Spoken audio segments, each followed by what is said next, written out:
মাটি হবে। প্রথম জবাব হলো আমার বাপ মাটি, আমিও মাটি। এটাই হলো কথা। দেখা আমাদের বাংলাদেশে কেউ কেউ বলে মানুষ বানর থেকে এসেছে। আপনারা কি একমত? আপনারা একমত না, কিন্তু আমি একমত। আমার হিসাবে তারাই ঠিক আছে। কেমনে? আগে চোখ বড় বড় করে নাগে তাকান। মানুষ বানর থেকে এসেছে এটা বলেছে মিস্টার ডারউইন। আসলে বিজ্ঞান কখন কি বলে তার ঠিক নাই। কার্ল মার্কস বলছে একরকম, লেনিন বলেছে একরকম, স্টালিন বলেছে একরকম, আইনস্টাইন আরেক রকম, ডারউইন বলেছে আরেক রকম। বিজ্ঞান এক সময় বলল মানুষ এসেছে সূর্য পৃথিবীর চারদিকে ঘুরে, তারপরে বলল না সূর্য না পৃথিবী ঘুরে, তারপর বলল দুইটাই ভুল, সূর্যও ঘুরে পৃথিবীও ঘুরে, আমরা বলছি সাথে তোমাদের মাথাও ঘুরে। ঠিক না? ঠিক করে বলে মানুষ বানর থেকে এসেছে। ডারউইন এ কথা বলেছে। ডারউইন খ্রিস্টান মত ছিল, তার কথা ঠিক।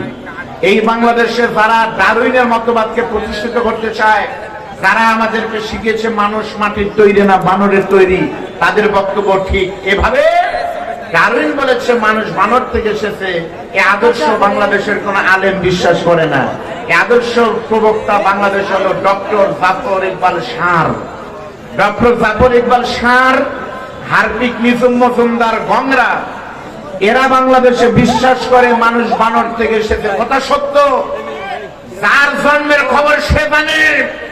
মানুষ যারা তারা মনে করে আমি মানুষের বীজ আল্লাহ পয়দা করেছে, আর যারা নিশ্চিত আমার শরীরে বানরের বীজ, তারা বানর হলে আমাদের কোন আপত্তি নাই। তাহলে বলেন আল্লাহ মানুষকে মাটি দিয়ে বানাইছে, তার জবাব মোট কয়টি? প্রথম হলো আমার বাপজা, আমিও তা। মিলে গেছে তো? দ্বিতীয় নম্বর তাফসীর ইবনে কাসির বের করে দেখেন, এইভাবেই লেখা আছে। সহজ ভাবে বুঝতে হলে তাফসীরে মারিফুল কোরআন বের করে দেখেন, তাফসীরুল কোরআন মিলা দেখেন, জেলখানার অনন্য উপহার সাইয়্যিদ কুতুবের জিলালিল কোরআন মিলা দেখেন। মানুষ মাটির তৈরি। তার দ্বিতীয় নম্বর ব্যাখ্যা হলো আমি আব্দুল বারী রশিদি প্রথম যখন মায়ের পেটে এসেছি, আমি কিন্তু পদ্মা নদীতে ভেসে কিন্তু আসে নাই, অথবা বৃষ্টির পানির সাথে কিন্তু পড়ে নাই। নির্দিষ্ট একটা পন্থার মাধ্যমে কিন্তু আমাদের জন্ম হয়েছে। সেই পন্থা হলো আমার মা আর বাবার বৈধ বিয়ের মাধ্যমে, মিলনের মাধ্যমে। ঠিক না ভাই? ঠিক বলেন। বাবা আনন্দে মাতিয়া সাগরে ভাসায়া, সেই যে চলে যায় খবর লয় না। মাজন ধরিয়া উদরে কত কষ্ট করে, 10 মাস পরে পায় প্রসবের বেদনা। এমন দরদি ভাবে কেউ হবে না আমার মা। আমার মা আর বাবা মিলনের মাধ্যমে আমি আসলাম। কেমনে? মাও বুঝতে পারেনি, বাবাও টের পাইনি। আমি ঢুকে গেছি বাবার শুক্রাণু হয়ে মায়ের ডিম্বাণুতে, কেউ কিন্তু টের পাইনি। তখন মা বুঝতে পেরেছে। পরের মাসে যখন আমার মা অসুস্থ হওয়ার কথা ছিল কিন্তু হয়নি, মায়ের অসুস্থতা যখন হয়নি, মিন্স যখন হয়নি, মা বলতেছে আমার বাবাকে, ও স্বামী আমার সন্দেহ হচ্ছে, মনে হয় কিছু হয়েছে। স্বামী তখন বলতেছে ধুর কি কর, এমন তো হওয়ার কথা না। এইবার স্ত্রী বলতেছে স্বামী তো আপনি কোন জায়গায়? বউ তখন বলতেছে কোন জায়গায়? স্বামী বলতেছে আমি এখন সিএনবি বাজার বেড়াতে আছি। বলতেছে আসার সময় আপনি একটা যন্ত্র কিনে নিয়ে আসবেন, ডাক্তারদের কাছে পাওয়া যায়, নাম হলো ইজি বেবি টেস্ট, সন্তান পরীক্ষা করার যন্ত্র। বিবির কথা মতো স্বামী বাড়ি থেকে আসার সময় বাবার থেকে একটা ইজি বেবি টেস্ট কিনে না যখন বাড়িতে এসেছে, নামাজ ফজরের যখন শুরু হয়ে গেছে, চিন্তাগ্রস্ত আমার মা, আমার বোন তখন ঘুম থেকে উঠে ওই পেশাবটা একটা পাত্রের ভিতরে নিয়ে ইজি বেবি টেস্ট পরীক্ষা করার যন্ত্র একটা ছিঁড়ে নিয়ে পেশাবের ভিতরে দিয়েছে। বিজ্ঞান প্রমাণ করেছে পেটে যদি সন্তান থাকে, ভাইজান বুঝতে পারতেছে কথা, তখন ওই জায়গায় কিন্তু একটা সিগন্যাল বেজে উঠবে, সবুজ রং কিন্তু সম্ভবত ধারণ করে, তখন বোঝা যায় পেটের ভিতরে বাচ্চা আছে। বিবি যখন বুঝতে পারে ওই জায়গাটা সবুজ হয়ে গেছে, বিবি তখন এক দৌড়ে গিয়া স্বামীর বুকের উপরে মাথা দিয়ে বলে স্বামী গো, এই যন্ত্র প্রমাণ করতেছে আমার পেটে বাচ্চা আছে। এখন থেকে 10 মাস পরে আল্লাহ যদি বাচ্চা রাখে আমি মা হব, আর আপনি সন্তানের বাবা হবে। এই যে খেলা শুরু হয়ে গেল। প্রথম কিন্তু ঢুকেছিলাম এক ফোঁটা নাপাক বীর্য, ঠিক না ভাই? শুক্রাণু কিন্তু ঢুকলাম। আচ্ছা বলেন তো প্রত্যেকটা প্রাণীর শুক্রাণু, শুক্রাণু যেটা এই বীজ উৎপন্ন হয় কিন্তু রক্ত থেকে, রক্ত উৎপন্ন হয় খাদ্য থেকে, আর পৃথিবীর প্রত্যেকটি খাদ্য উৎপন্ন হয়, বুঝে থাকলে বলেন কোথায় থেকে? জোরে বলেন। তাহলে বীজ আসলো মাটির রক্ত থেকে, রক্ত আসে খাদ্য থেকে, আর খাদ্য উৎপন্ন হয় সব খাবার। শুধু বিড়ি আর সিগারেট মাটি ছাড়াই হয়, তাই না? এই যে মুফতি আমির হামজা আসতেছে, আমি কুষ্টিয়া বিশ্ববিদ্যালয়ে পড়াশোনা করেছি এট এ টাইমই। আমির হামজা, আমি, আব্দুল হাই, সাইফুল্লাহ, আমরা একই কোম্পানি, খালি মডেল ভিন্ন। কোম্পানির নাম কি এখন বলতে সমস্যা নাই, কোম্পানি হলো এই মুরব্বীদের রেখে আসার জিনিসে আমরা ছিলাম, আলহামদুলিল্লাহ। যাই হোক, আপনারা বলেন বিড়ি সিগারেটটা কিন্তু মাটি থেকেই হয়। বিড়ি সিগারেটের বিরুদ্ধে অনেক বক্তব্য দেয়, আমি কোনোদিন বিড়ির বিরুদ্ধে বক্তব্য দেইনি, আজকেও দিব না।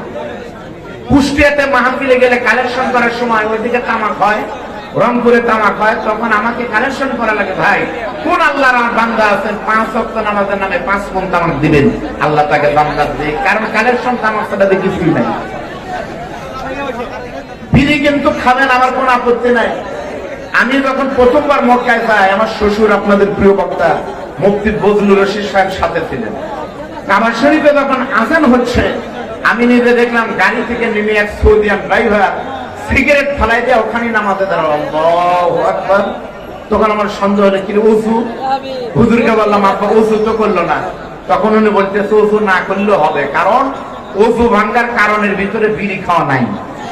আসলে দেখেন নাওয়া গেছে ওযুর ভিতরে, কিন্তু বিড়ি খাওয়া নাই। কি ভাই, স্বপ্ন দেশে ওযু দেয়, পেশাব করলে ওযু ভাঙে, পায়খানা করলে ওযু ভাঙে, ঘুমালে ওযু ভাঙে, বিড়ি খেলে ওযু থাকে।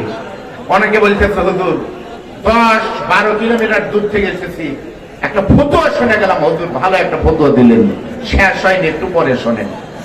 বিড়ি খেলে ওযু ভাঙে না, এটা সত্য। আপনি বিড়ি খেতে পারবেন, কিন্তু সমস্যা কি জানেন?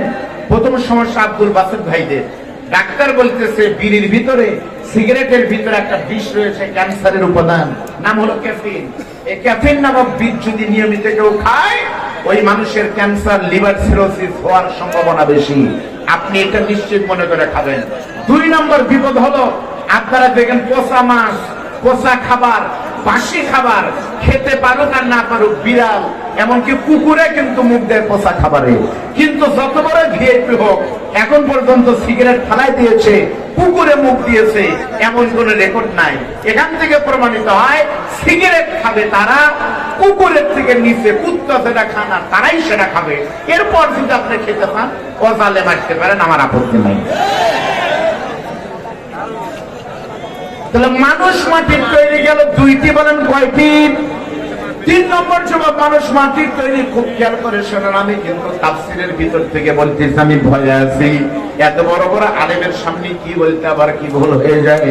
3 নম্বর দেখা এভাবে এসেছে, আমার আল্লাহ বলেন বান্দা দেখো রে, যখন কোন স্বামী স্ত্রীর মিলনের মাধ্যমে কোন শুক্রাণু মায়ের ডিম্বাণুর ভিতর ঢুকে যায়, যেমন আমার এই গ্রামে জন্ম আমার প্রিয় দিনী ভাই আব্দুল বাসিত খান ভাই, অথবা আমার বড় ভাই ইজাতুর রহমান, আল্লাহ তখন ডাকতে বলতেছে, রে ফেরেশতা শুনে নাও, পাবনা সাথিয়া উপজেলায় একটা মায়ের গর্ভের ভিতরে একটা সন্তান ঢুকেছে, ওই সন্তানের নাম দুনিয়াতে হবে আতাউর রহমান। ওই সন্তানটা দুনিয়াতে 100 বছর বাঁচবে। 100 বছর পর এই ছেলে যখন মারা যাবে, তার গ্রামের বাড়ি, তার গ্রামের কবরস্থানে দক্ষিণ পাশে এই জায়গায় তাকে দাফন করে দেওয়া হবে। আল্লাহ কিন্তু নিজের কবরের জায়গা ওখানে দেখায় দেয়। তখন আমার আল্লাহর দুজন ফেরেশতা ওখানে এসে সরজমিনে, ভাই যেখানে কবর হবে, আপনার কবরের জায়গা থেকে 1 চিমটি একটু মাটি তুলে নিয়ে গিয়ে আপনার মায়ের ডিম্বাণুর ভিতরে, হাদিসে এভাবেই আছে, ওই মাটির উপাদান মায়ের ডিম্বাণুর ভিতর ঢুকায় দেয়। এখান থেকে নবী বলেন, আমার উম্মতরা তোমরা শোনো, আল্লাহ যাকে যেখানকার মাটিতে তৈরি করেছে, ওই জায়গায় তারা দুনিয়ায় কবর হবে। এটাই সত্য, যাকে আল্লাহ যেখানকার মাটিতে বানাইছে, ওই জায়গায় তার কবর হবে। প্রমাণ কি? বাড়ি হলো পাবনা, মারা গেছে সৌদি আরবে, কি কবর হয়েছে সৌদি আরবে, কারণ কি? ওখানকার মাটি দিয়েই তাকে বানানো হয়েছে। ইচ্ছা করলে আপনার কবর আপনি এক জায়গায় দেখায় দিয়ে পারবেন না। তার প্রমাণ হলো চোখে দেখা।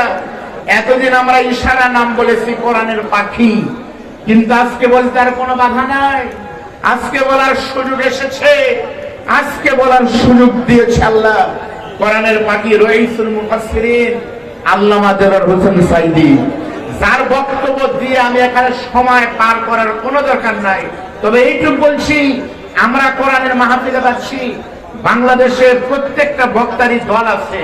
কোয়ামি হোক, আলিয়া হোক, চরমনাই হোক, ফুরফুরা হোক, দেওয়ানবাগি হোক, জোনপুরি হোক, জামাত ইসলাম হোক, হেফাজত ইসলাম হোক, আল্লাহর কসম 99% বক্তা কোন না কোন ভাবে কোরআনের পাখিকে অনুসরণ করেই।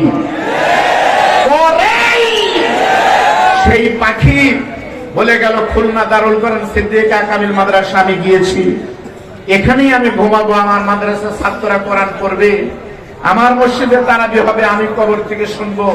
কিন্তু আল্লাহ তার দোয়া এটা কবুল করলেন না। এই কারণে আল্লাহ বললেন কোরআনের পাখি শাহাদতের মরণ এটা আমি বাজেট করে দিচ্ছি, কিন্তু ওখানে কবর হবে না, কারণ তোমাকে আমি পিরোজপুরের মাটিতে বানিয়েছি, কবরও পিরোজপুরের মাটিতে হবে। এখান থেকে প্রমাণিত আবারও হলো সত্যি মানুষ কবর থেকে মাটি থেকে এসেছে, এরা আমরা প্রমাণ পাইলাম। সরে বলেন কথা ঠিক না বেঠিক? প্রিয় ভাইরা, আজকে উন্মুক্ত ময়দানে কথা বলার সুযোগ পেয়েছি, এটা কি কল্পনা করা যায়? গত বছর যদি এই জায়গায় মাহফিল হতো, এই জায়গায় না কোন গ্রামের ভিতরে যদি হতো, মাহফিল কমিটিকে যতবার বক্তাকে ফোন দেওয়া লাগতো, মাহফিল কমিটির যতবার অ্যারেঞ্জমেন্টের টেনশন করতো, তার থেকে বেশি ফোন দেওয়া লাগতো এলাকার আতি নেতা, পাতি নেতা, মেজো নেতা, বিভিন্ন সাইডের নেতাদের কাছে। ধরে বলবেন কথা ঠিক না? কিন্তু আমি একটা সম্ভাবনার কথা বলি, আমার মুরব্বীদের সামনে কোন রাজনৈতিক বক্তব্য এখানে দেওয়ার কোন দরকার নাই। আমরা বিশ্বাস করি আমাদের দাওয়াত হলো কোরআনের দাওয়াত। মান ক্বালা বিহি সাদাকা, কোরআনের কথা বললেই ইসলামের কথা হয়ে যায়, বাহিরের কথা বলার দরকার। তবে আপনাদের সতর্ক করে দেই, যখনই মুসলমানরা মনে করেছে আমরা তো কাম হয়ে গেছে, তখনই মুসলমানরা বিপদে পড়েছে। উহুদের ময়দান কিন্তু তার বড় প্রমাণ। সরে বলেন কথা ঠিক না বেঠিক? মনে রাখবেন, গাড়ি অ্যাক্সিডেন্ট হয় কিন্তু দুই কারণে গাড়ি অ্যাক্সিডেন্ট হয়। আমার এই জীবনে আমার গাড়ি একবার অ্যাক্সিডেন্ট করেছিল পাবনাতে, ঈশ্বরদীতে দাসুরিয়া। ড্রাইভারের দোষ ছিল এক জায়গায়, ড্রাইভার বলতেছে হুজুর আমি নিশ্চিত ছিলাম গাড়ি পার হবে। বেশি কনফিডেন্সের কারণে কিন্তু গাড়ি অ্যাক্সিডেন্ট হয়। প্রিয় ভাইয়েরা, আপনারা মনে করেন না আমাদের শব্দ হয়ে গেছে, ইসলাম কায়েম হয়ে গেছে, তা মনে করার কোনো দরকার নাই।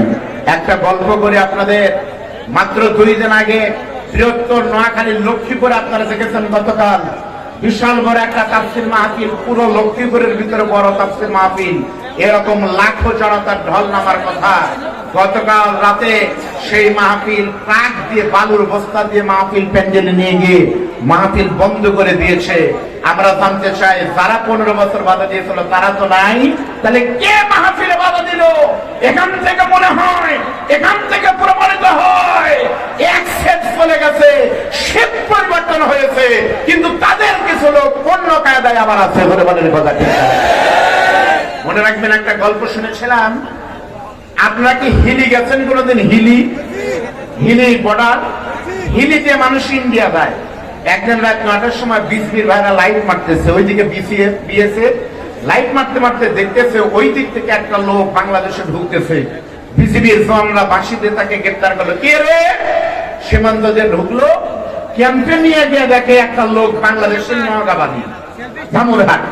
তাকে প্রশ্ন করে দেখা গেল তার কাছে কোনো মাল নাই ভাই, ইন্ডিয়া গেছে, খালি হাতে এসেছে, এনেছে শুধুমাত্র একটা বস্তা। বিজিবির কমান্ডার বলতেছে এই বস্তা চেক কর। চেক করো। মেটাল ডিরেক্টর দিয়ে চেক করে দেখে বস্তার কিছুই নাই, খালি বালু। বালু বুঝেন আপনারা? বালু, এই যে আপনাদের সিএনবিতে কাজ হচ্ছে বালু। তখন বলতেছে বালু আনার জন্য ইন্ডিয়া গেল। লোকটা কি পাগল? পাগল মনে করে ছেড়ে দিয়েছে প্রথমবার। 7 দিন পরে একই টাইমে একই লোক আবার ধরা পড়ছে, চেক করে দেখা গেল বালু বস্তা ছাড়ার কিছু নাই। তখন সন্দেহ হলো যে না, দ্বিতীয়বার তো পাগলও বোঝা যায় না, কারণ আছে। এমন পিটন শুরু করেছে ভাই, মায়ের কে বলতেছে স্যার মারেন না স্যার, আসলে বালু আনার জন্য তো আমি যাইনি স্যার, আমি আসলে পাচারকারী, তবে আমি বালুর পাচার করি না, আমি মূলত সাইকেল পাচার করি। কি পাচার করে? যেরকম আমি যাই খালি হাতে, সাইকেল কিনি 6,000, আর বাংলাদেশে আসলে হয় ফোনিক সাইকেল 18,000, প্রতি চালানে 12,000 লাভ। আর এই বালুর বস্তা যে রাখছি জাস্ট ফর শো, এই বালুর বস্তা খালি যায় আর আসে। আর আপনারা ধরে চেক করেন বালুর বস্তা, আর বলেন এই সাইকেল সাইড কর, বস্তা চেক কর। আসলে উচিত ছিল বস্তায় সাইড কর, সাইকেলই চেক কর, কিন্তু আপনারা উল্টা করেন। এজন্য আমার পাগল মনে করে ছাড়িয়ে দেন, প্রতি চালানে 12,000 লাভ। আপনারা বালুর বস্তা চেক করার দরকার নাই, সাইকেলের পরিবর্তন হয়েছে। দেখেন সাইকেলে কে গেল কে এলো, সবাইকে আপন ভাবার দরকার নাই। এতদিন আমরা কথা বলতে গেলে আমাদের বলতো আপনার অমুকের বিরোধী, অমুক সময়ের বিরোধী, কিন্তু আল্লাহর কসম কোরআন হাতে নিয়ে বলেছি সেই তকমার নাই। এই মাঠে যারা এখানে দাঁড়িয়ে আছে, যে দলেরই হোক, যে মতবাদেরই হোক, এখানে যারা দাঁড়িয়ে আছে, দ্বিতীয় মুক্তিযুদ্ধের বীর মুক্তিযোদ্ধাই আমরা। বেশি করে বলেন কথা ঠিক না? আমরা সেই মুক্তিযোদ্ধার সন্তান না, আমরা নিজে মুক্তিযোদ্ধা। এই মুক্তিযুদ্ধ কিনতে হয়েছে বীর শহীদের রক্ত দিয়ে, শহীদ আবু সাইদের রক্ত আর মুক্তির রক্ত দিয়ে। আমাদের বক্তব্য এই দেশে সবাই থাকবে, কিন্তু আমার বক্তব্য হলো যদি পয়লা বৈশাখীতে অনুমতি না লাগে, প্রত্যেকবার কুষ্টিয়াতে লালন উৎসব হয় সেটা যদি অনুমতি না লাগে, জমিদার বাড়ি কাছারি বাড়ি আপনাদের সাদাতপুরে লালন রবীন্দ্রনাথের অনুমতি যদি না লাগে, যতদিন পর্যন্ত বাংলাদেশের পূর্ব দিগন্তে সূর্য উঠবে, পশ্চিম দিগন্তে ডুববে, ততদিন পর্যন্ত বাংলাদেশের মুসলমানদের আম পাবলিকের মাহফিল হলো প্রশিক্ষণের জায়গা। তাহজিব তামাদ্দুন আমাদের সংস্কৃতির অংশ হলো মাহফিল। বাংলাদেশে বাঙালিত্বের জন্য যদি পহেলা বৈশাখ থাকে, যতদিন পর্যন্ত বাংলাদেশের পূর্ব দিগন্তে সূর্য উঠবে, ততদিন পর্যন্ত হিন্দুদের দুর্গা পূজায় কোনো বাধা আমরা দিব না। মুসলমানদের মাহফিলের বাধা নব্য কোন জালেম দিতে আসলে এদেশের শহীদ আবু সাইদের মায়ের সন্তানেরা কোন জালেমকে জীবিত অবস্থায় মাহফিলে বাধা দিয়া ফিরতে দেবে না, দেবে না, দেবে না। বলেন কথা ঠিক।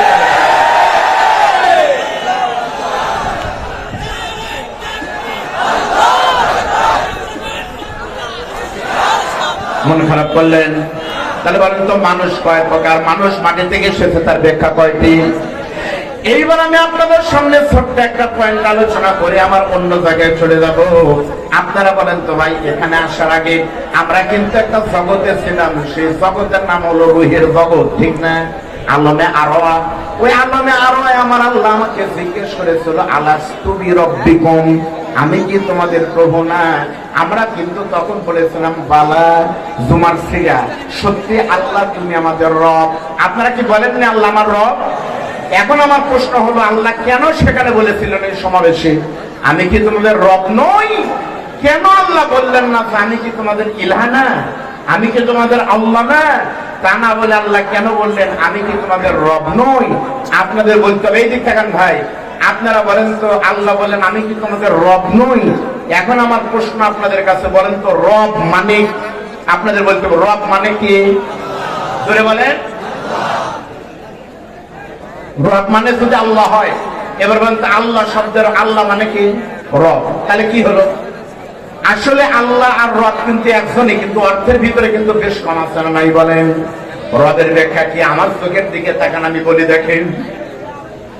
সত্যি বলতেছে, কোন মানুষ যদি রবের পরিচয় জানতে পারে বন্ধু, ওই মানুষটা ফজরের নামাজের সময় কিন্তু বাড়িতে ঘুমাতে পারবে না। কোন মানুষ যদি রবের পরিচয় ঠিক মতো জানতে পারে, আল্লাহর জমিনে আল্লাহর আইনের আন্দোলন না করে থাকতে পারবে না। এখন ব্যাখ্যা হলো রব কাকে বলে শোনেন আমার দিকে। তাফসীরের ভিতরে আছে রবের ব্যাখ্যা হলো তারবিয়াতু শাই ইলা কামালিহি শাইয়ান ফাশাইয়া, অর্থ হলো নাই থেকে, জিরো থেকে যিনি তিলে তিলে পরিপূর্ণতা দান করেন, তিনি আমার রব। নাই থেকে, বলেন কি থেকে? প্রথমে আমরা কি ছিলাম? প্রথমে নাই, সেখান থেকে আমরা হলাম বীর্য, তার আগে ছিলাম কিন্তু আমরা কি? রক্ত, তার আগে কিন্তু ছিলাম আমরা ভাত খাদ্য, তার আগে কিন্তু ছিলাম আমরা মাটি। এই মাটি থেকে, নাই থেকে তিলে তিলে পরিপূর্ণতা দিয়ে যিনি পূর্ণাঙ্গ করেছেন, আপনাদের সকলের বলতে হবে তিনি হলেন আমাদের রব। এখন আমি আপনাদের আপনাদের বলবো রব কাকে বলে। ও বন্ধু ভাইরা আমার, যারা জানেন তারা তো জানেন, শুনেন আল্লাহ কেমনে বানাইছে। হাদিস শরীফের ভিতর শুধু না, পবিত্র কোরআনের মুমিনুনের 13-14 নম্বর আয়াতের তাফসীর করে দেখেন। প্রথমে কিন্তু গেলাম মায়ের পেটের ভিতরে, ডিম্বাণুর ভিতরে বীর্য হিসাবে 40 দিন থাকার পরে আল্লাহ তাআলা সেই বীর্যকে কিন্তু আবার রক্তে পরিণত করলেন। আপনারা কি জানেন, মানুষ কিন্তু জন্মের আগেও রক্ত ছিল, আবার মায়ের পেটে গিয়েও কিন্তু রক্ত হয়েছে। তাহলে বলেন তো রক্ত হলো কয়বার? কথা বলতে হবে কয়বার? কেন আল্লাহ 2 বার রক্ত বানালেন? তার কারণ হলো, আল্লাহ বলতেছে বান্দার কারণ হলো, এই দুনিয়াতে তোমাকে কিন্তু বাঁচার জন্য শরীরে রক্ত লাগবে, এই জন্য দিলাম একবার। আর আল্লাহর জমিনে আল্লাহর কোরআনের একামতের দায়িত্ব পালন করার জন্য তোমাকে কিন্তু রক্ত দেওয়া লাগতে পারে। সেজন্য আমি আল্লাহ তাআলা তোমাকে 2 বার শরীরে রক্ত দিয়েছি। এই রক্ত থেকে আবার কিন্তু আমরা হলাম গোশত। গোশতের ভিতরে আল্লাহ কিন্তু দিলেন 206টা হাড়, 206টা হাড়ের ভিতরে দিলেন 360টা জয়েন্ট। তারপরে আবার কিন্তু গোশত দিলেন, তারপরে কিন্তু আবার চামড়া দিলেন। আপনাদের বলতে হবে পুরো প্রক্রিয়া তিনি সম্পন্ন করেছেন। আপনার আওয়াজ দিয়ে বলেন তো তিনি কে? এখন আমি আপনাদের প্রশ্ন, ভাই ভাই এদের ভাই সব পাগল, ভালো মানুষটা আসার কথা। বাংলাদেশে তো জেলখানায় সবাই বের হয়েছে, হেমায়তপুর থেকে তো সবাই বাড়াই না। বসেন, ওইভাবে এরকম সার্কাসের মতো বানানোর মতো করতেছেন কেন? বসেন, এদিক তাকান, কিভাবে আল্লাহ আমাকে বানাইছে সাইজটা দেখেন। আমি যখন মায়ের পেটের ভিতরে ছিলাম, কয়েকদিন পরে যখন আবার মায়ের পেটের ভিতরে আল্লাহ আমাকে রূহ দিলেন, আপনারা বলেন তো রূহ দেওয়ার সঙ্গে সঙ্গে কিন্তু মানুষ বলে খাবার চাই, বলেনি ভাই? কিন্তু বলতে হবে মায়ের পেটের ভিতরে কে খাবার দিয়েছে? সেখানে তো কোনো হোটেল নাই, সেখানে তো কোনো রেস্টুরেন্ট নাই, মায়ের পেটের ভিতরে দাদিও নাই, নানিও নাই। তাহলে কে আপনাকে সুন্দর করে খাবার খাওয়িয়েছে? একবার কি কোনোদিন ভেবেছিলেন তিনি আমার কোন রব? তাকান আমার দিকে।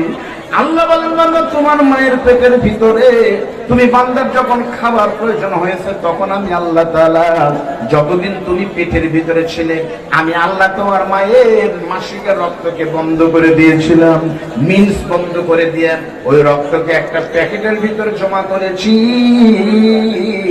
তারপর মায়ের মাসিকের রক্তের নাভির সঙ্গে তারের সঙ্গে তোমার নাম মানে নাভির একটা তার জোড়া দিয়ে ওই রক্তটাকে রিফাইন করে তিলে তিলে তোমাকে আমি খাইয়েছি। এখন প্রশ্ন হলো, মানুষ খায় তো মুখ দিয়া, কিন্তু আল্লাহ কেন রক্ত দিলেন আমার নাভি দিয়া?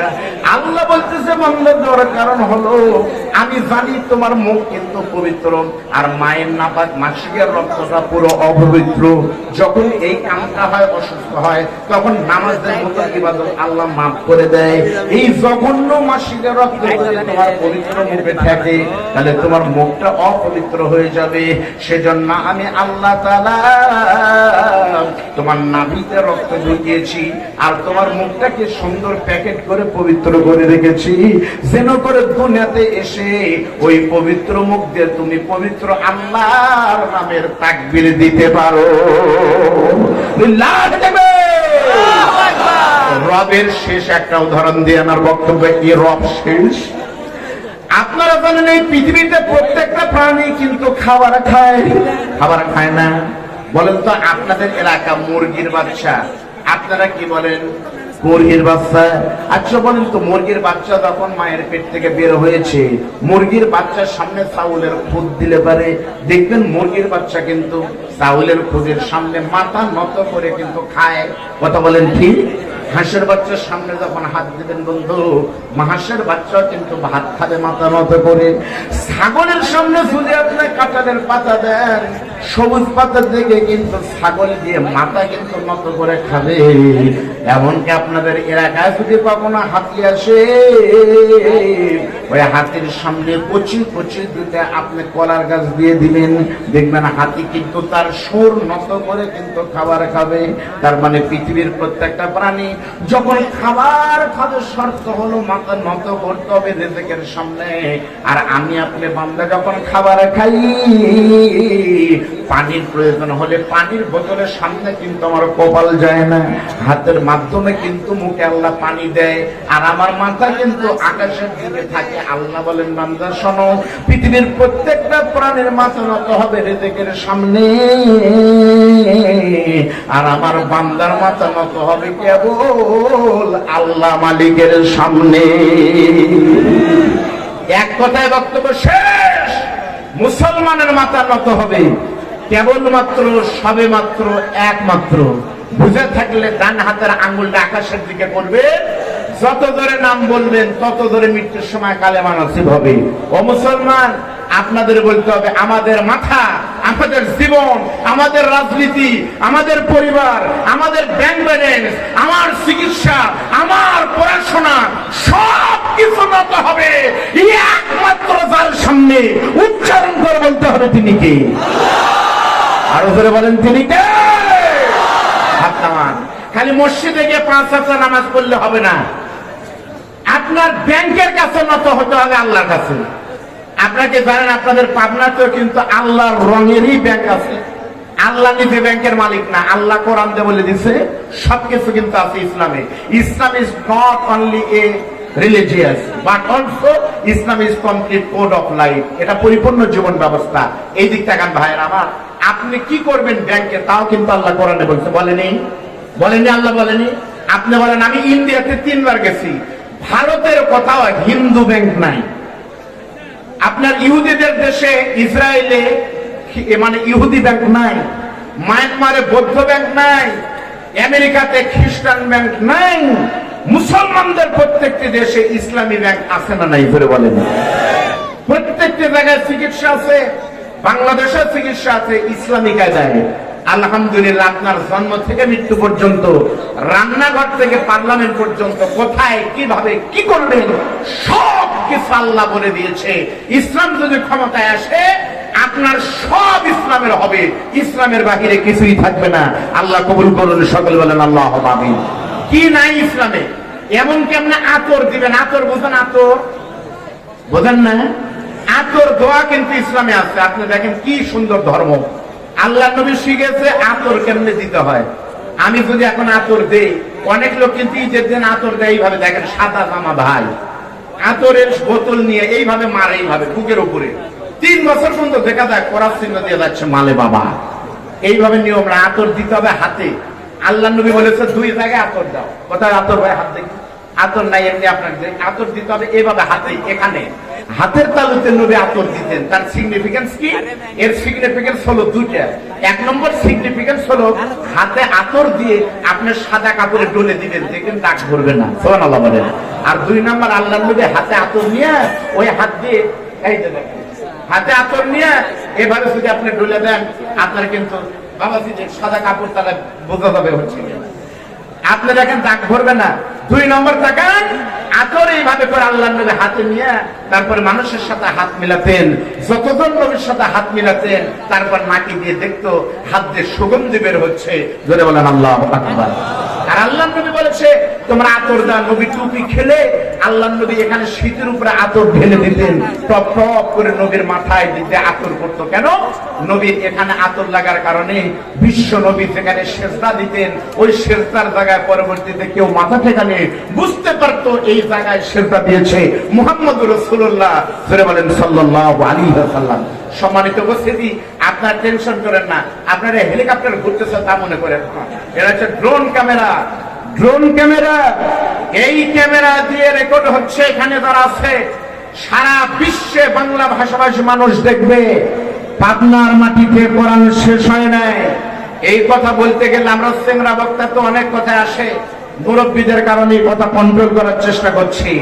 বহু কথা আমাদের মনে রয়েছে। এই পাবনাতে সব হয়েছে, বিভিন্ন দলের মাহফিল, জিকির মাহফিল হয়েছে, কোনো বাধা দেওয়া হয়নি। কেন পাবনা দারুল আমান ট্রাস্টের মাহফিল হয়নি?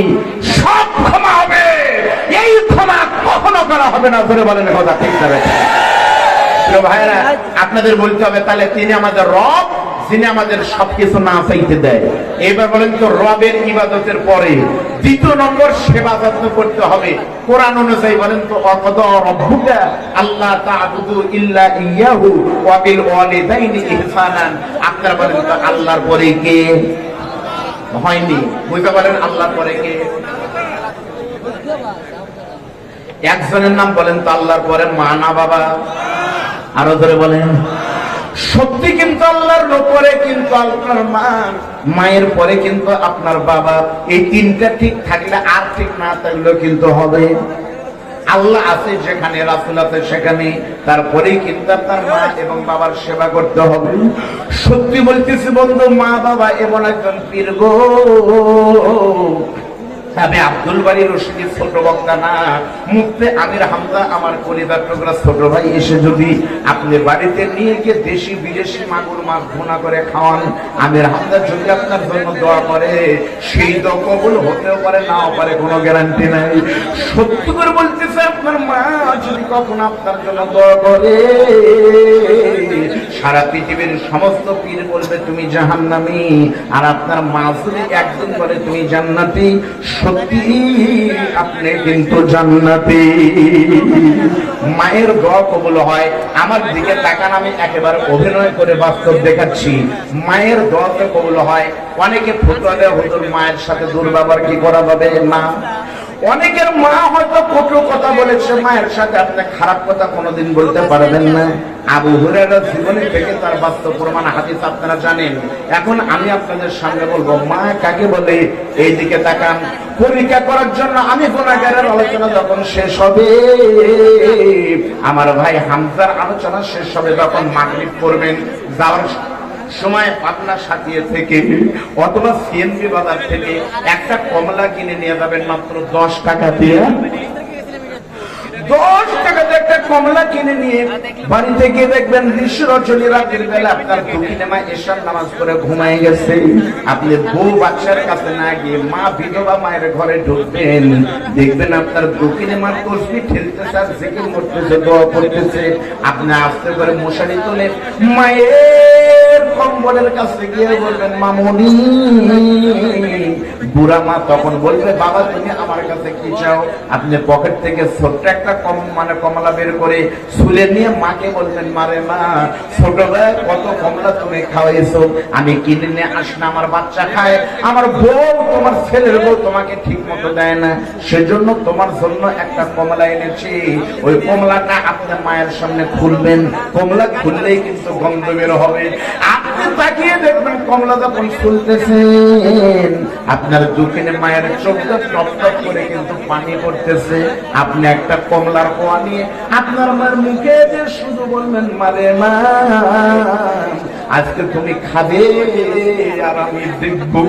এভাবে মায়ের মুখে যদি একটা কমলা তুলে দিতে পারেন, ওই মায়ের মুখে দাঁত নাই, দাঁতের সাথে দাঁত না থাকার কারণে ঠোঁটের সাথে ঠোঁট যখন চাপ মারবে, কমলার রস মায়ের অন্তরে আসার অনেক আগেই আমার আল্লাহ তাআলা মায়ের বরকতে আপনার জীবনের স্বপ্নকে মাফ করে জান্নাতি করে দিবে।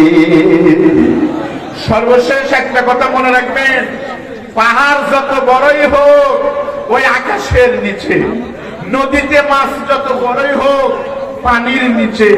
সত্যি বলতেছি, আপনি সন্তান যত বড়ই হন, আপনার জান্নাত আপনার দুঃখিনী মায়ের পায়ের নিচে।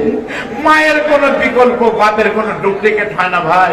বক্তার পরিবর্তে বক্তা হয়, মাইকের পরিবর্তে সততার জায়গায় একতা হয়, নেতার পরিবর্তে নেতা হয়। মা আর বাবার কোন পরিবর্তন কিয়ামত পর্যন্ত হবে না। সত্যি বলতেছি, আপনাদের যাদের মা নাই বাবা নাই, আজকে একটা সুযোগ, এতগুলো মানুষের ভিতর যাদের মা নাই, আমাকে না আল্লাহকে উন্মুক্ত মাঠে একটু দেখান তো, খোলা আকাশের নিচে হাত তুলে একটু দেখান তো আপনাদের ভিতর কার কার মা নাই। মা নাই যাদের যাদের, ওই মালিককে দেখান, আল্লাহ এই হাতগুলো তোমার ক্যামেরা তুমি রেকর্ড করো, হাত নামান, একটু দেখান তো আপনাদের ভিতরে কার কার বাবা নাই। আমারও বাবা নাই ভাই, এ হাত নিয়ে আমার বাবারও কবরে আমি লাশ নেমেছি ভাই। এবার আমার হাতের দিকে তাকান, এটাই কিন্তু আপনার মনে করেন বাবা ছিল। কাপড়ের কাপড় গায়ে মাকে শোয়াই দিয়েছেন কবরে, প্রচন্ড শীত, রাতের বেলা এখানে থেকে সামিয়ানা না দিত, আমার আব্দুল বাসের ভাইকে কিন্তু গালিগালাজ মারতেন। এই যে ভাইদের বলতেন তোমাদের কি টাকা নাই, শীতের ভিতরে কি বসে থাকা যায় নাকি? তাহলে 2 ঘন্টা থাকতে যদি এত কষ্ট হয়, আপনাদের দুদিন মায়ের কবরের উপরে পুরুষের মাগের শীত ঢুকতেছে, মায়ের কবরে কিন্তু সামিয়ানা নাই। সেই মা বাপদের কবরে গেছে। আল্লাহকে সাক্ষী রেখে বলতেছি, কোরআনের মাহফিলের দোয়া 100% কবুল হয়। আর এখানে এমন একটা প্রোগ্রাম ভাই, তানবীরুল উম্মাহ মডেল মাদ্রাসা। আমরা চাই, উত্তরবঙ্গ আমরা অনেক দিক পিছিয়ে ছিলাম, একটা তামিলুল মিল্লাত মাদ্রাসা কি করতে পারে আপনারা তো তা দেখতেছেন সারা বাংলাদেশে। একটা মাদ্রাসা, পাবনা দারুল আমান ট্রাস্ট মাদ্রাসা, ইসলামিয়া মাদ্রাসা, একটা দারুল আমান ট্রাস্ট পুরো পাবনা অঞ্চলকে পরিণত করে দিয়েছে। এই দারুল আমান ট্রাস্টের কারণে এক আল্লাহর ওলি মতিউর রহমান নিজামী চলে গেছে, শহীদ মাওলানা আব্দুল সোবহান চলে গেছে। খোদার কসম, দারুল আমান ট্রাস্ট কিয়ামত পর্যন্ত লক্ষ মুজাহিদ, লক্ষ নিজামীর সাপ্লাই দিবে। পরিবারের কথা ঠিক না, সত্যি দিচ্ছে। এই অঞ্চলের জন্য আর একটা তামিলুল মিল্লাত, আর একটা মাদ্রাসা হোক। আপনারা চান কি চান না? চান কি চান না? আমরা বড় হতভাগা ভাই, সত্যি বলতেছি, আমরা বড় হতভাগা। সব বাংলাদেশ পাবে, বাংলাদেশ সব ফিরে পেয়েছে। পাবনাবাসী যদি আজকে আল্লাহ হায়াতে রাখতো, জালেম বিদায় নিয়েছে, সব পাই না। জালেম না থাকলে আজকে হয়তো স্টেজে হুইল চেয়ারে করে 2 পাশে 2টা মুরব্বী বসে থাকতো। শহীদ আল্লাহ মাহমুদুর রহমান নিজামী রহমাতুল্লাহ আলাইহি, মাওলানা আব্দুল সুবহান চাচার মতো মানুষ এই মাহফিলে থাকতো। সেই নিয়ামত থেকে আমরা বঞ্চিত হয়ে গেছি। সেই নিয়ামতের সাক্ষী রেখে এই জমিন ইসলামের জমিন হোক, এই আশাবাদ ব্যক্ত করে আপনার পায়ের কাছে হাত দিয়ে বলি, যাদের মা চলে গেছে শহীদের জমিনে শুয়ে আছে, 2 শহীদের জমিন আমার পাবনা। এই পাবনার জমিন, পবিত্র জমিনকে সাক্ষী রেখে কে বলবেন হুজুর আমার মা নাই? আল্লাহ যদি আমার মাকে জান্নাতবাসী করে, আমি 1000 টাকা দেবো। আপনাদের ভিতর আমি 30 পারা কোরআনের জন্য 1টা করে 1000 টাকা চাই। কে কে বলবেন হুজুর ইনশাআল্লাহ দেব? আপনারা দোয়া করবেন এই মাহফিলে আসতে পেরে আমি নিজে আল্লাহর দরবারে শুকর আদায় করছি নত শিরে। আপনারা দোয়া করবেন সর্বপ্রথম আমি আমার মৃত বাবার রুহের মাগফিরাতের জন্য এই জমিনে 1000 টাকা দিয়ে শুরু করে দিলাম। আমি আগে দিলাম, আপনাদের কাছে ভিক্ষার হাত পাতলাম। আমার ছেলেরা, আমাদের ছাত্ররা, তাদের স্বেচ্ছাসেবক 10টা 5টা 20টা করে টাকা আল্লাহকে দিবেন। আল্লাহ কসম আজকের দোয়া আল্লাহ ফেরত দিবেন ইনশাআল্লাহ। স্বেচ্ছাসেবক ভাইরা থাকতে আপনারা 10, 20, 500, 100 যে যেভাবে পারবেন আজকে সাক্ষী রাখেন, আমরা জীবন দিতে প্রস্তুত, আমরা রক্ত দিতে প্রস্তুত। ইন্নাল্লাহ হাশতারা মিনাল মুমিনিনা আমওয়ালাহুম ওয়া আনফুসাহুম বিআন্না লাহুমুল জান্নাহ। আমরা সেই জান্নাত পাওয়ার কথা প্রস্তুত আছি। আল্লাহর একজন বান্দা আরেকজন 1000 টাকা দিয়েছে, আরেকজন 1000 টাকা দিয়েছে। আল্লাহ তুমি সকলে দানকে দোয়াকে কবুল করে। একটু জিকির করেন লা ইলাহা